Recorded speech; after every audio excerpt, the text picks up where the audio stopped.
Lafai Allah mentang si kolam kubo aleh lam puan dikendaki mana oleh kubo aleh lam puan dikendaki mana dan puan isen kepunan bamaseng-maseng nutulung ireng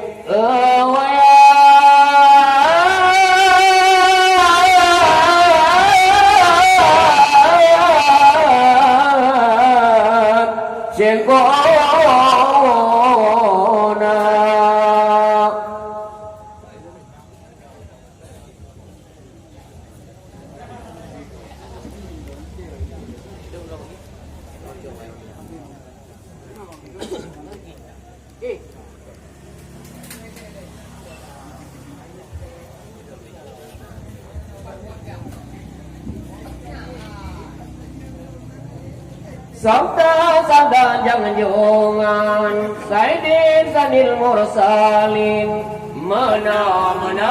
barik Nabi Muhammad Nabi Muhammad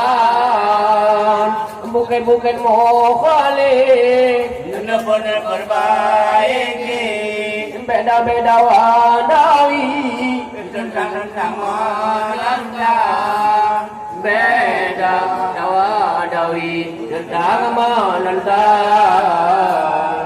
Kamu pemeniba kali Rabbi Yoga berisi Gebo alilam Gebo alilam Isim nakhirah Contoh ulun Nabi Madu-madua macam Contoh ulun Nabi Madua macam Jeda kun kaya Mana yagi Atawa arti Patung buatan Patung buatan Allahu Rabbun Kolam berarti menyongai Hana alila Menya alila Kali-kali isi Kali-kali marabi Kata-kata murnakan